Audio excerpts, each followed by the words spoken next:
150 years ago, the King of France had this obelisk brought from Egypt to grace the heart of Paris. 3,000 years earlier, it had been dedicated to the great pharaoh Ramses II with these words: "So long as heaven exists, your monument shall exist, and your name shall endure like the heaven." Through the 30 centuries that the pharaohs ruled Egypt, the people of the Nile created the most glorious monuments the world has ever seen. Among them, the largest place of worship in the ancient world.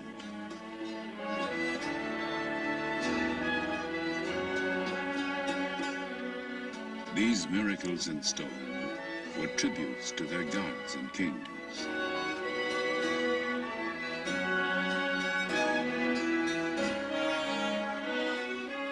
They believed that man, like the sun, could die and be reborn. They constructed elaborate tombs to protect the body and house the soul throughout eternity.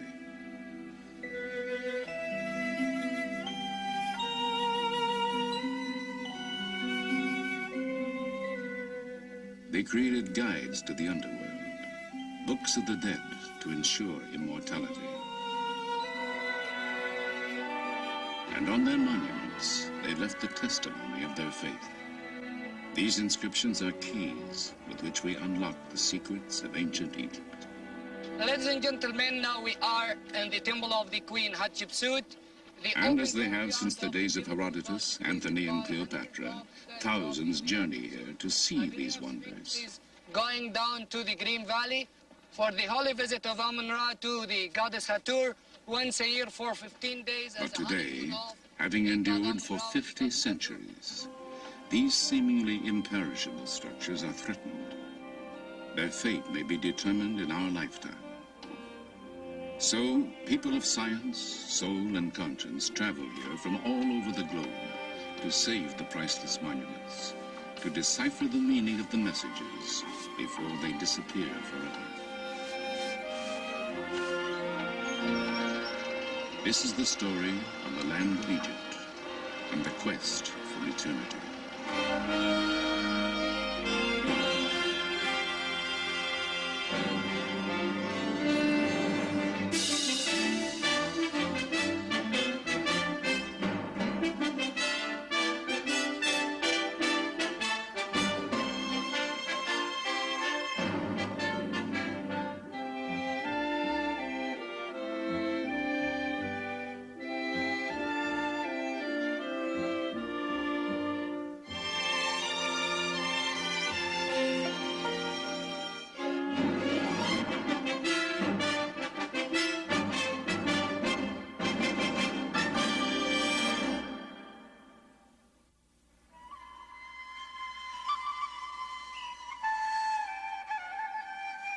The Nile, flowing through the endless miles of Egypt's desert sands, its precious waters gave birth and breath to one of the greatest civilizations that has ever taken hold on our planet.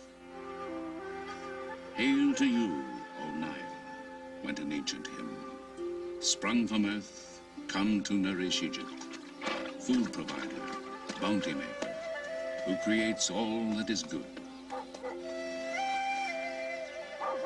The river's annual flooding left rich deposits of silt.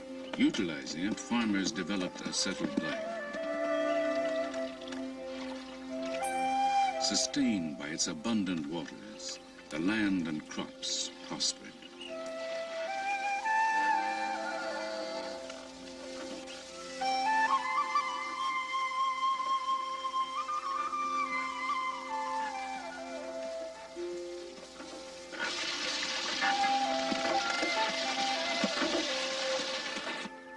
Even mud from the Nile's banks provided the people with material for everything from clay pots to the bricks with which they built their homes.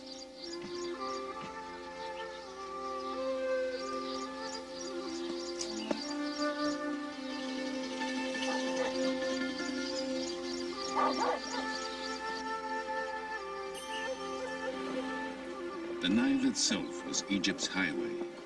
Boats sailed northward with the currents and south with the prevailing winds.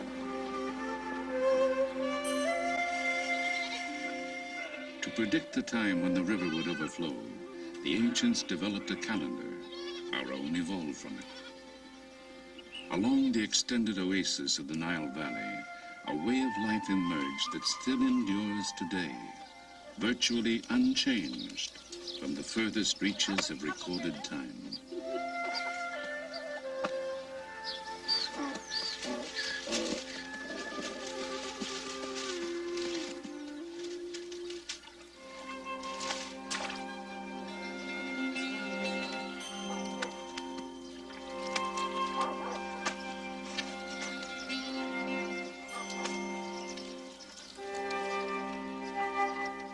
And in the time of the Nile's annual flooding, when the farmers could not till their fields, they built the pyramids, tombs for their pharaohs.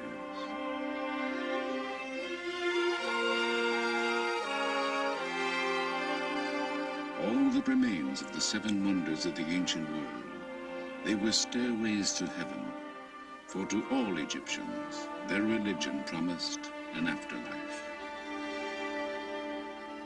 The largest monument ever constructed, the Great Pyramid, contains more than 2 million immense limestone blocks, each weighing over 2 tons. 100,000 men toiled for 20 years without wheel, horse, or iron tools to create it, that their pharaoh might join the sun god and live in eternity. This dedication to gods and kings was to sustain the Egypt of the pharaohs for 3,000 years.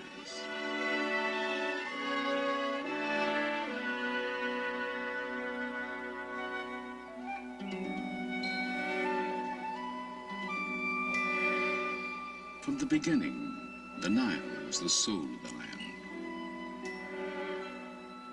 The lotus growing on the riverbanks symbolized the people of Upper Egypt.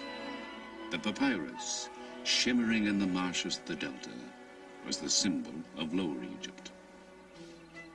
Immortalized on this tablet of slate, a king known as Narmer wears the high domed crown of Upper Egypt on one side, the low, curled crown of Lower Egypt on the other.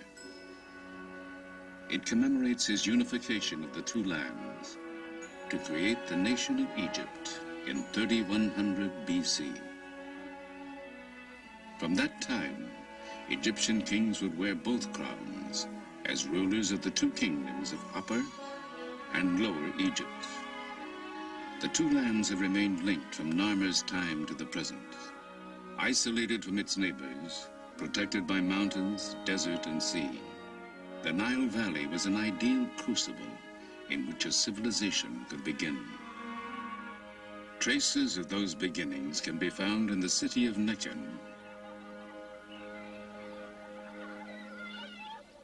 The site, still populated today, holds evidence of habitation stretching back 6,000 years. Yeah, wait a minute, twice now. Yeah, it's an Since 1967, Dr. Walter Fairservice of Vassar College and the American Museum of Natural History has been excavating here in his continuing search for the roots of civilization. It was here, just 90 years ago, that the Narmer tablet was discovered. It was here, 50 centuries before, that King Narmer established the capital of the newly unified nation.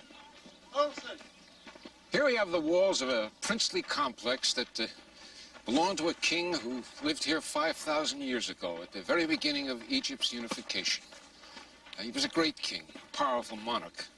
And we know from the size of the rooms and the way things are located that he was a very rich man, a very wealthy person. We know he has storerooms full of grain. We know that he had perhaps a great hoard of copper and many other things of that order. And yet, oddly enough, this powerful monarch, he left the place. He abandoned it. And that's part of the reason we're exploring this area, to find out why. Why at the very beginnings of Egypt's history do we have a place as important as this abandoned?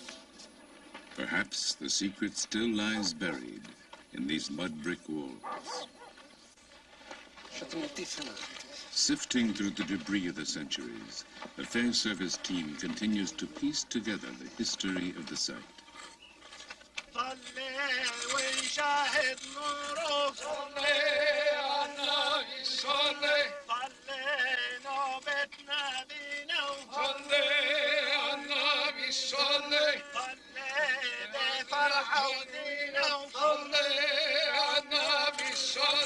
Many threads bind Egyptian prehistory and history, but none is stronger than the belief in immortality. But this one is interesting because Equipped with objects necessary for the afterlife, these bodies were buried before the first pharaoh built his palace here. right here, if I can pull this up just a little bit, hairpins found at the roof of the skull. Made of some quill-like, or ivory, I guess. Perhaps ivory. Perhaps ivory, yeah. Put that back there. In this capital, religion, tradition, and political power fused. Foundations were laid on which the longest lasting of all ancient civilizations would rise.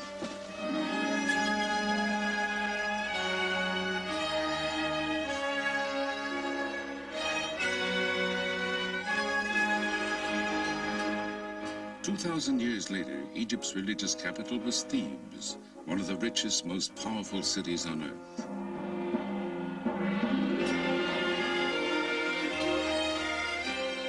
At its heart was the temple of Amun at Karnak, the largest place of worship in the ancient world. As dynasty followed dynasty, the great complex was enlarged and embellished by a succession of pharaohs. Tutankhamun, whose fabulous tomb treasures dazzled the world. A female pharaoh, Hatshepsut, called the first great woman in history. The heretic Akhenaten, first believer in one god. And Ramses II, the greatest builder of all time.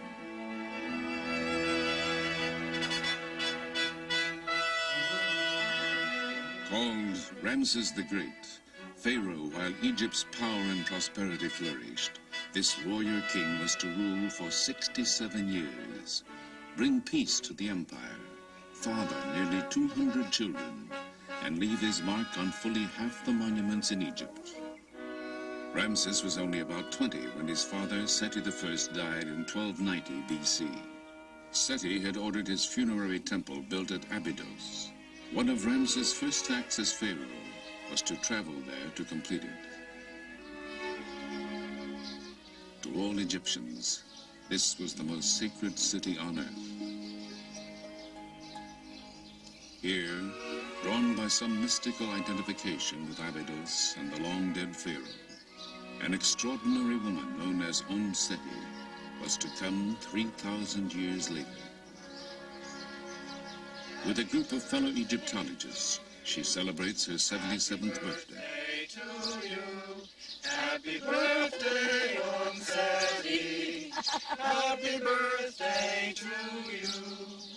Well, thank you very much. You certainly made it a happy birthday. Make a speech. Make a speech.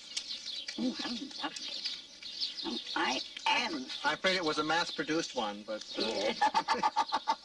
Never mind, that won't matter. My heart, my mother, my heart, my mother, my heart, whereby I came into being. Do not stand up and witness against me at the judgment. I think that's the text. It should be. You got it. Oh, thank you very much. To Seti at her 77th, on her way to 110. Thank you. Let us drink to our dear old friend Ramses II. Born Dorothy Eady in England, she says something called her here from the time she was a child. She came here 50 years ago, married an Egyptian, and had a son whom she named Seti. From then on, she was known as Seti, which means Mother of Seti. She has devoted the last 30 years of her life to the study of Seti I's temple, and become an expert on him and Ramses II. Ramses tells that he came to Abydos alone, you see, in the first year of his reign after his father was dead. And he found that the decoration of this temple was incomplete. In the inscription, he says that I ordered the work of my father to be completed, and all the works which my father had started and were still incomplete, I had them finished. And then he goes on as if he's speaking to the soul of his father, you see, and telling him that all that Seti had wanted to do and died before completing, and all his plans and ambitions, Ramses would complete it. And he said, so long as I am ruling, it will be as though you are still on the throne. He was a nice fellow, and he was a very good son. When Seti came here for the Egyptian Department of Antiquities, the temple was in ruins. Its reconstruction became her passion. They confronted me with a pile of fragments of inscribed stone. There were over 2,000. Some were very small, some were very big. My job was to copy the inscriptions on them, catalogue them, and where possible, fit them together.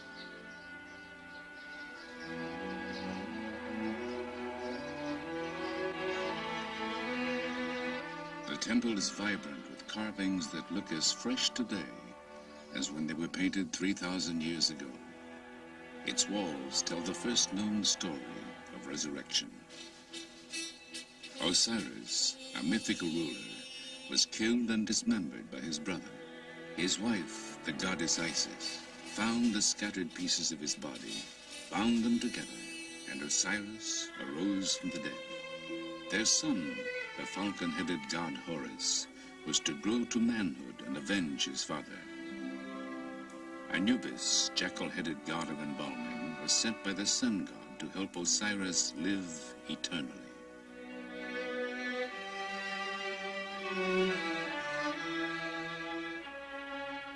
The Egyptians believed that because Osiris died and rose again, they too could achieve immortality.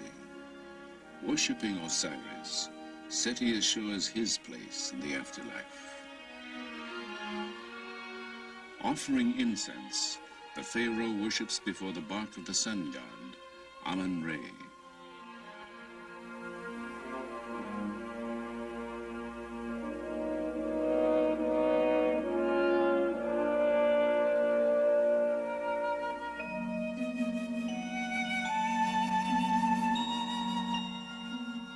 Just as Seti offers bread, ducks, figs, and a pomegranate to Isis, Seti follows the ancient beliefs.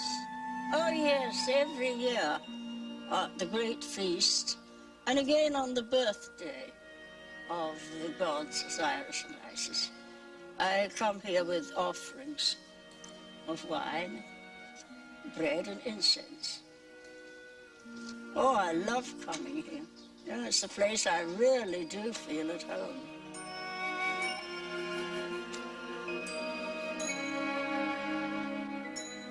Three days after this filming was completed, Seti died. She was buried in Abydos, Egyptian city of resurrection.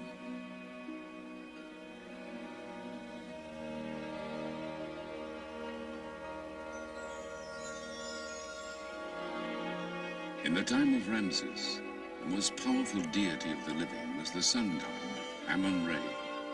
He was patron of the city of Thebes, located on the Nile between the first capital, Nekhen, and Abydos.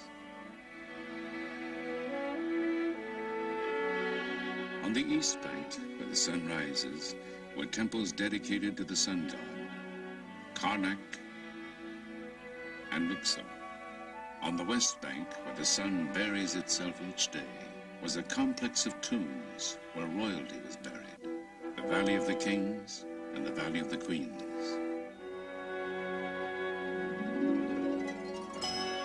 The Greek poet Homer was to immortalize Thebes as the city of 100 gates, where 400 heroes with their horses and chariots passed through each of these great gates.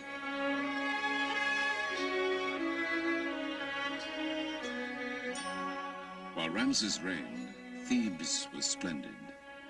He ordered beautiful additions made to Luxor Temple, gigantic statues, obelisks, and courts dedicated to the glory of Amun-Re.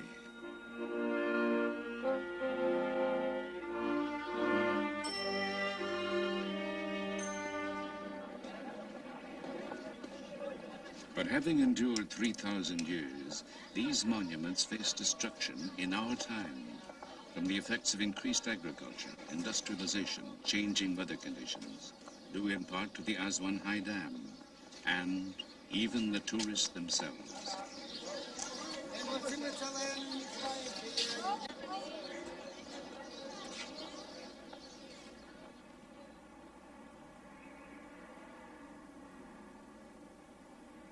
In 1924, in response to the impending crisis, the Oriental Institute at the University of Chicago established a permanent headquarters in Egypt. Called Chicago House, it was founded by Dr. James Henry Breasted, father of American Egyptology, who envisioned making a record of all the endangered monuments of ancient Egypt. Today, Chicago House is under the direction of Dr. Lanny Bell. The scholars of Chicago House have undertaken a monumental labor called the Epigraphic Survey.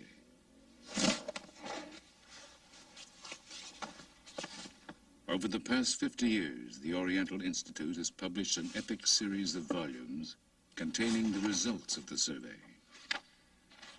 Utilizing an ingenious combination of photography and draftsmanship, the Chicago House Egyptologists create facsimile drawings of the monument's carved and painted surfaces, the only record that will remain when the hieroglyphs and decorations have disappeared forever from the temples.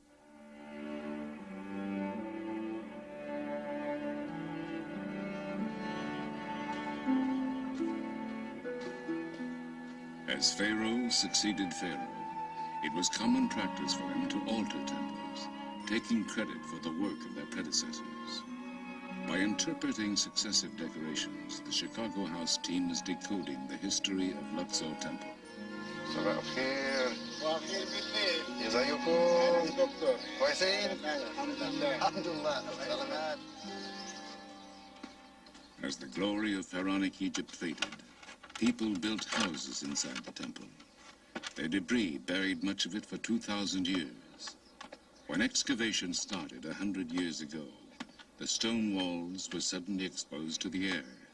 Since then, salts leaching out of the stone combine with moisture in the air, creating crystals that slough off, taking the images with them. The salt on the walls makes our work urgent. The reliefs are being dissolved so that within a period of 200 years, the temple will still stand, but all of the decorated surface will have flaked off. When they are gone, we want there to be a record as accurate as humanly possible of the decoration so that scholars will be able to consult our drawings and be sure that the reliability is such that any questions they have about the decoration will be answered in our volumes.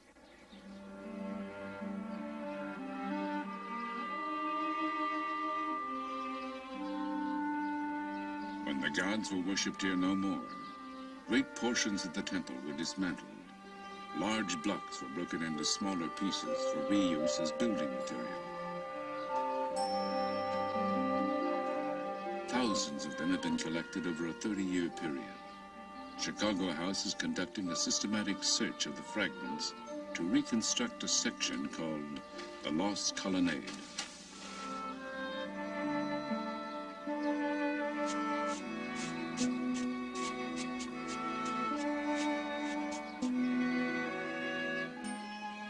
Finding a fragment that may fit, artist Ray Johnson makes notations, and the block is carefully photographed.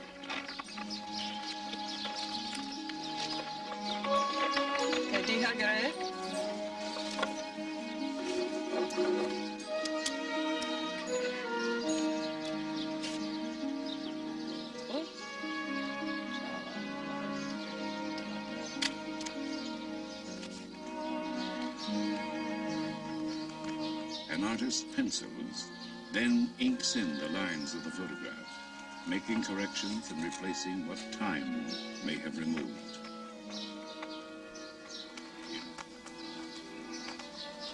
Then the artist fits the photograph into his rendering of the wall. Only the areas within the inked lines have actually been found. But from the salvaged fragments, it is sometimes possible to reconstruct the entire design created by the original artist 3,000 years ago.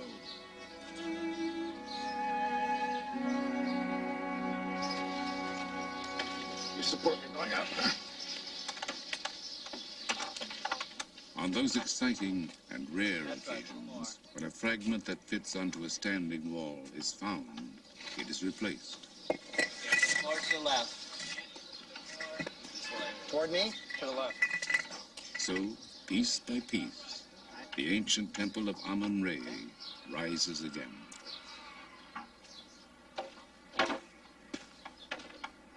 The investigations at Chicago House have revealed that the colonnade of Luxor Temple is the major standing monument of Tutankhamun.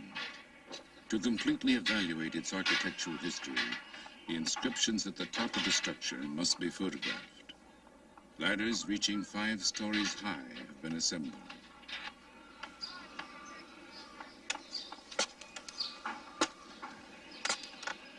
This is the first time in 50 years that anyone has attempted the ascent.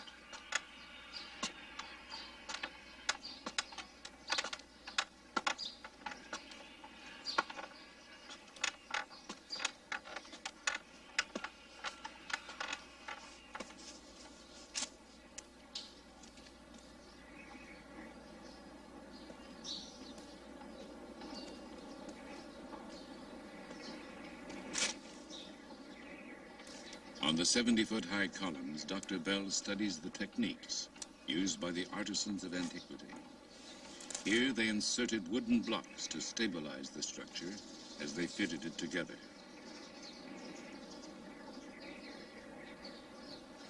A roof once covered the colonnade, but it fell or was removed sometime before 1600 AD.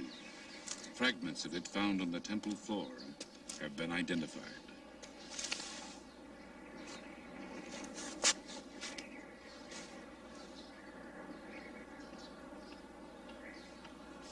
In assessing the temple's past, Dr. Bell's thoughts inevitably turn to its future.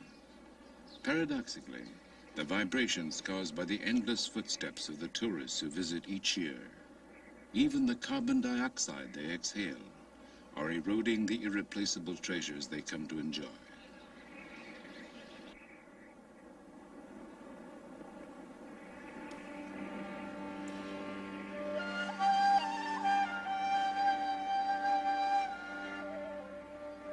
Chicago House studies have revealed that 100 years after Tutankhamun built this structure, Ramses II systematically erased his predecessor's name and replaced it with his own, naively assuming he could deceive the gods and take credit for the colonnade's construction.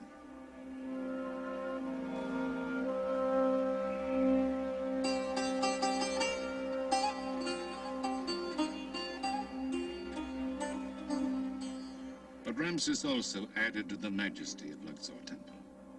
He built a massive entrance, the horizon from which the sun god goes forth.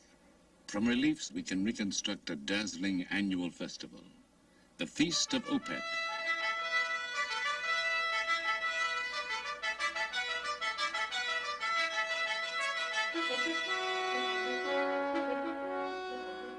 With the Nile in full flood, the golden statue of the god Amun-Re has been brought to Luxor from Karnak in his boat shrine.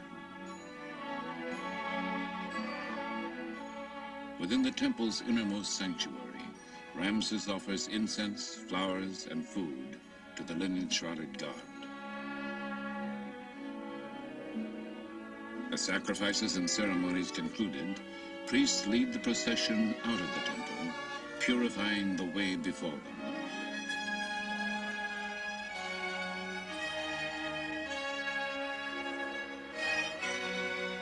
Thousands of citizens crowd the waterfront to see musicians, Nubian dancers, soldiers, and priestesses accompany the procession along the Nile.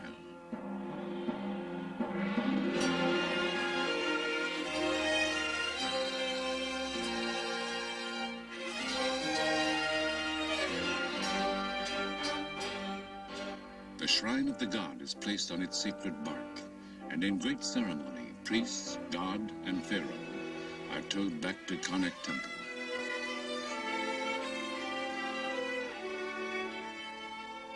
Ramses' favorite queen, Nefertari, and the royal princesses greet the procession as it arrives. Concluding nearly a month of worship and revelry, the royal couple enters the great temple of Amun at Karnak.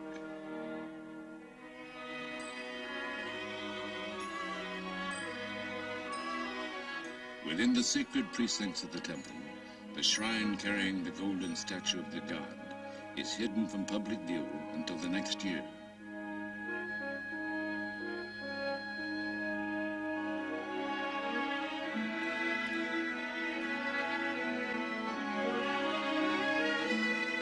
Symbolically renewed and reborn, the divine King Ramses advances toward the innermost reaches of the temple, where no common mortals are allowed to venture. Begun by his father, Seti I, this awesome hall was completed by Ramses.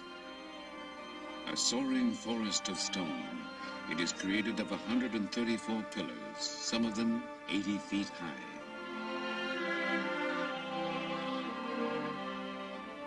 Ceilings and columns are ornamented with Ramses cartouches, magical ropes that surround the king's name to protect him from evil. In the hieroglyphs of his name is the message, "It is Re, the sun god, who bore him." From the sun god, the pharaohs drew their right to rule, their divinity, their legitimacy, and crowns.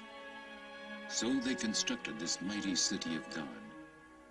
100 pharaohs enlarged and embellished it over a period of 2,000 years, a creation that did not cease until the Christian era, that has resumed as modern archaeologists restore this timeless testimony of faith.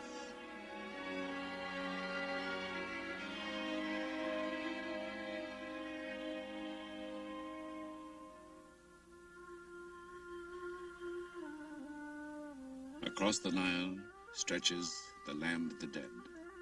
Here, in mystical imitation of the setting sun, the bodies of the deceased were laid to rest, that they might rise again as the sun did each day.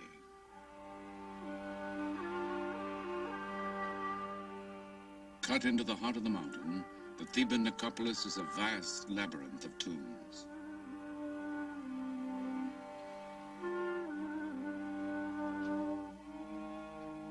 Here, Ramses' architects built his splendid mortuary temple, the Ramesseum. In its forecourt lie huge fragments of his colossal statue, 1,000 tons of granite that once rose 57 feet in height, that inspired Shelley's sonnet, Ozymandias, in which he called the pharaoh King of Kings.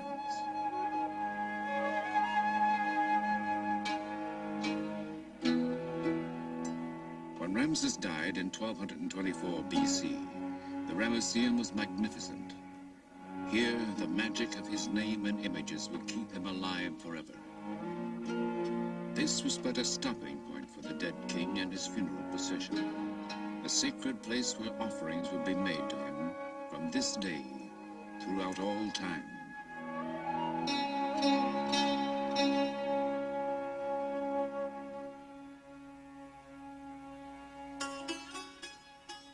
Though mourners wept, they knew that if properly provided for, one could live forever. So they carried with them everything the dead might need for the voyage through eternity. For a king, there would be boats in which he could sail endlessly on the Nile.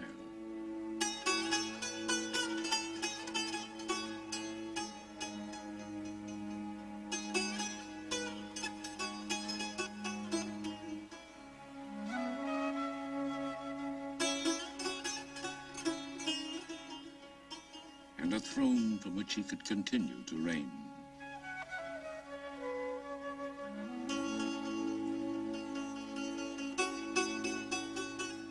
Even magical figures will be provided to do his bidding in the afterlife.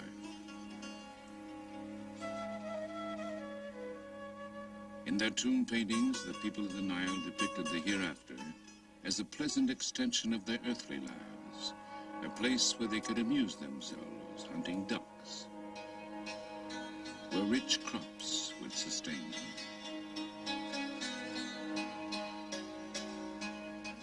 The deceased carried with them books of the dead. They instructed the departed on how to avoid the gods and demons that would attempt to bar their way. Her body, painted with stars, a goddess of the sky, stretches over a reclining god who represents the earth. Between them, a winged form of the sun god sails through the netherworld.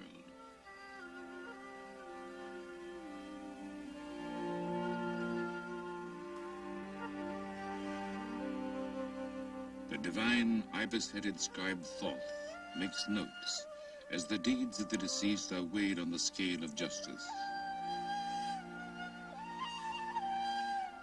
In an address to the gods, the departed will assert his innocence. I am pure of mouth and hands, without sin, without guilt, without evil.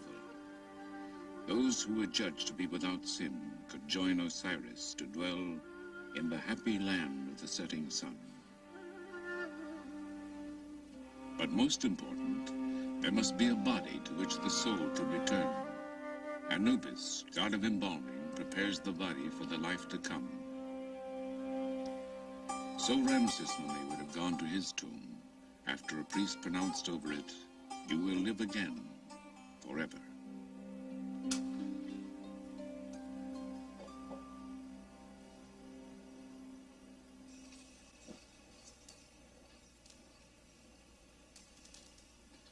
The tomb of Ramses II. In a state of dangerous disrepair, its access is forbidden to almost everyone. But a team headed by Dr. Kent Weeks of the University of California at Berkeley has recently mapped it. In the dynasty following Ramses, the royal tombs were systematically plundered. As a last resort, priests collected the surviving royal mummies and hid them. In 1871, a grave robber found Ramses II where he had lain undisturbed for 3,000 years. Reclaimed by the Egyptian government, the mummy of Ramses now reposes in the Cairo Museum, far from the Valley of the Kings.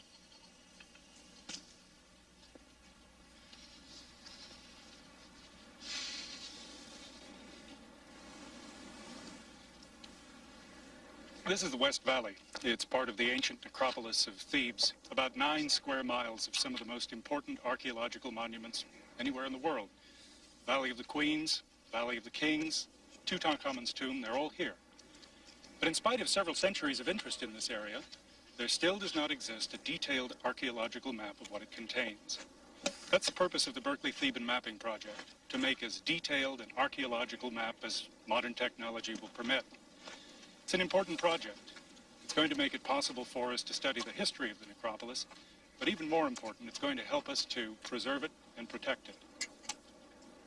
Surveying techniques are used to measure topographical features. Thank you.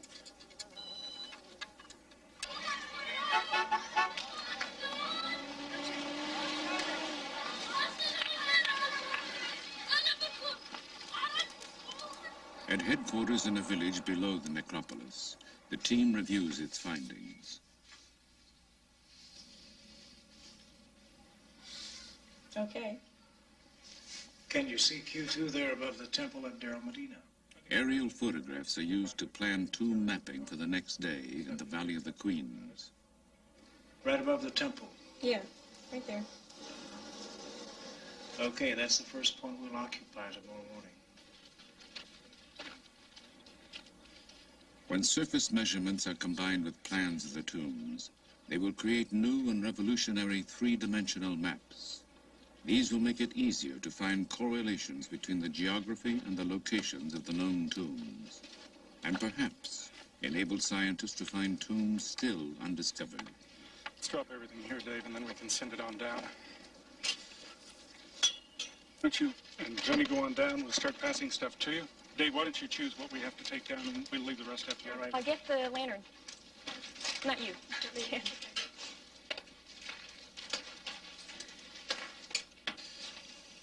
Let's finish that rear chamber today if we can, Dave. I think we can let him go. 13 minutes to be back. Looks like a steep set of stairs. Yeah, watch your step, It people. is, everybody. I got it. Okay. Good luck with you.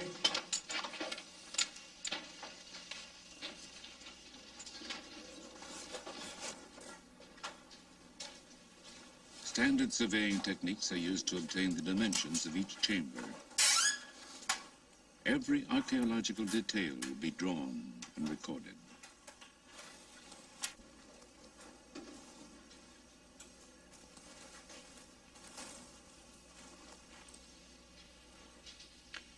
I think that's about it, Kat. Did you get those problems in the back chamber? It was customary to place the tombs of royal children in the Valley of the Queens. This is the tomb of a young prince, son of Ramses III. Here, the pharaoh himself offers incense to the gods on the boy's behalf.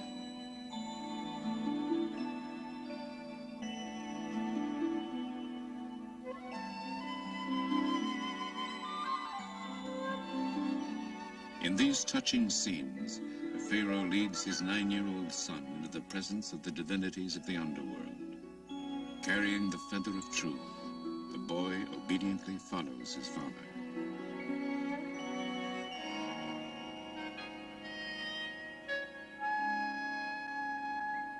طيب يوسف عايزين نشوف المقبرة دلوقتي؟ كويس. It is believed the ancient sculptors and painters lit the interiors of tombs and temples with polished metal reflectors used as mirrors. And these scenes were filmed under the same conditions. نور هناك؟ كويس. شوف المراية تاني. شكرا. شكرا جدا. This is the tomb of Nefertari. Though Ramses had at least 4 royal wives, she remained his favorite. Due to humidity caused by increased irrigation in nearby farmland, the exquisite murals of her tomb are flaking off.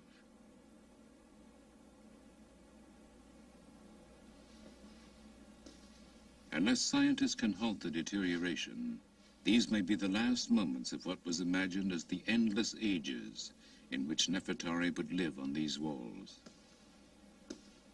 This was the woman with whom Ramses believed he would go through eternity, to whom these words were written. The princess, rich in grace, lady of affection, sweet with love, mistress of the 2 lands, songstress of the beautiful countenance, greatest in the harem of the lord of the palace. All that you say will be done for you. Everything beautiful according to your wish. All your words bring contentment to the face, wherefore men love to hear your voice. These tributes speak to us of love and hope, a people and a civilization that soared brilliantly and then was eclipsed.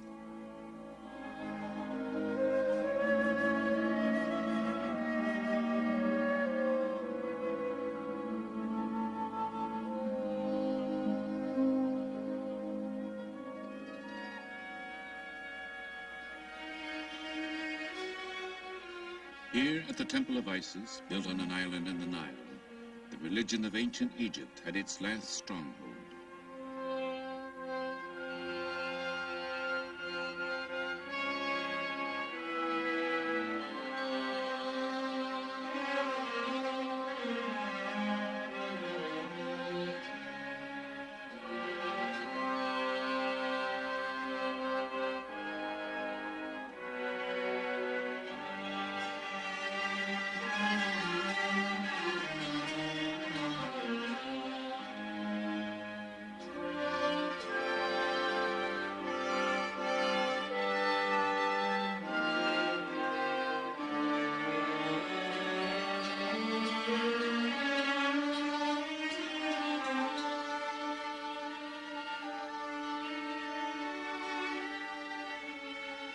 After 332 BC, The Greek Ptolemies would reign as the last dynasty of pharaohs.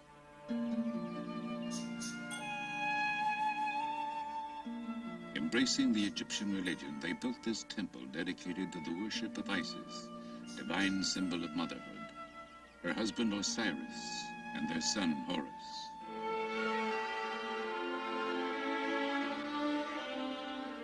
Their stories are told and retold on the temple walls. But the story of another holy family was to sweep over Egypt. The carvings, now considered pagan, were chiseled away. Christianity became the state religion, and in the 6th century, this temple became a Christian church.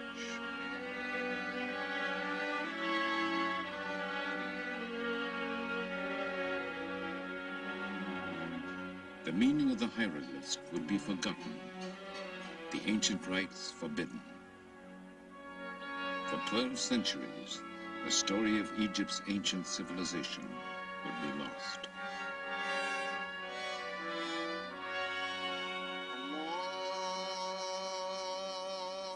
In 640, Islam and the teachings of Muhammad swept over the country.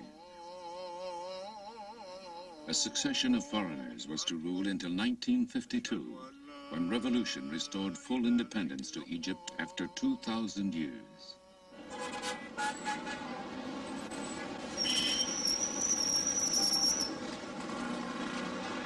Cairo is the African continent's largest city.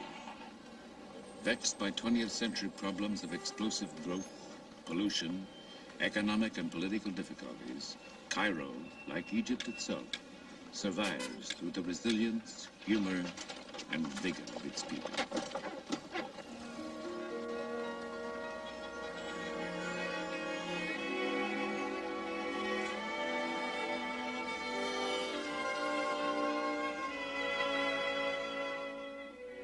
Facing an expanding population and an emerging nation's need for energy, the Aswan High Dam was built in the 1960s.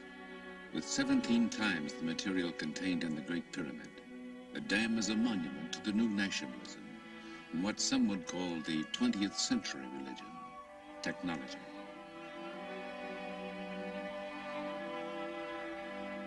Behind the dam, Nubia was flooded. Much of this ancient land disappeared beneath the rising waters of the Nile. And at Abu Simbel, a magnificent temple hewn from a sandstone monolith, the newly forming lake licked at the feet of these colossal images of Ramses II. A concerned world realized that the temple would soon be engulfed. How could it, and the temple of Nefertari, which flanked it, be saved?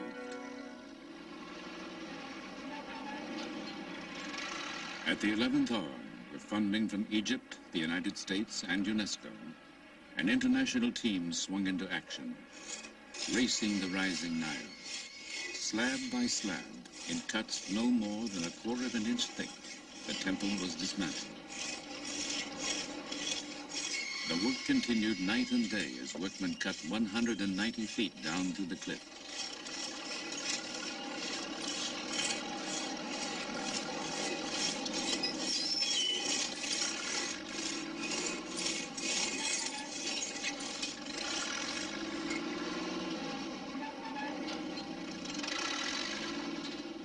Coded for storage, the sections made a giant jigsaw puzzle.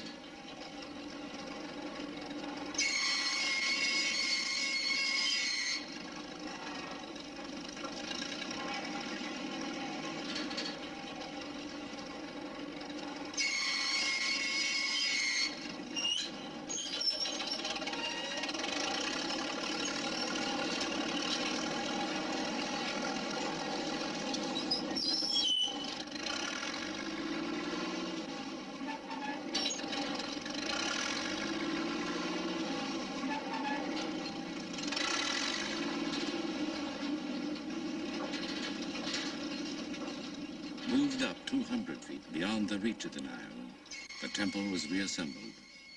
The precision of watchmakers was applied to the colossi. reconstructed to an accuracy of a tenth of an inch.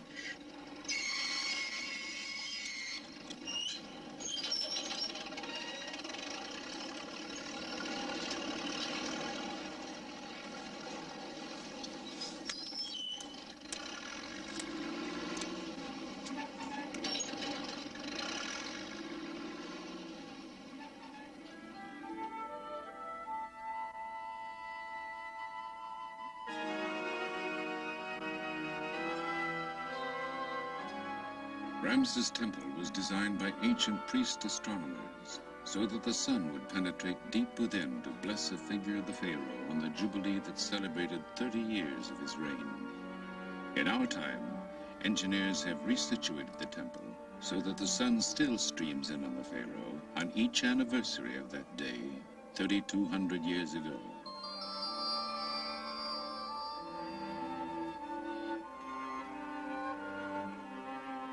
Gilding the statue of the king seated among the gods, the sun god Re bathes the figures in sacred light.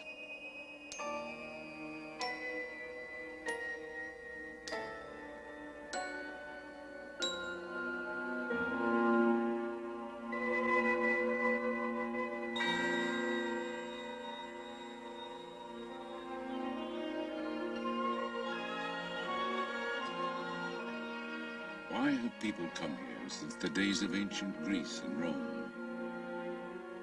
These works are expressions of the quest for the meaning of life itself, a longing for connection with the gods, a need for beauty, a hope for immortality.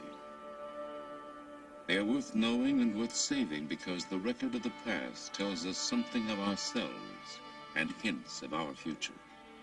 Here, Egyptians and travelers alike raise their eyes to Ramses, speak of him, remember him as a leader who signed the world's first major peace treaty. It reads, "Beginning with this day, in order to bring about good peace and good brotherhood between us forever, he is in peace with me, and I am in brotherhood with him, and I am in peace with him forever." In the religion of the ancient Egyptians, to speak of the dead is to make them live again. For Ramses, the quest for eternity has been fulfilled.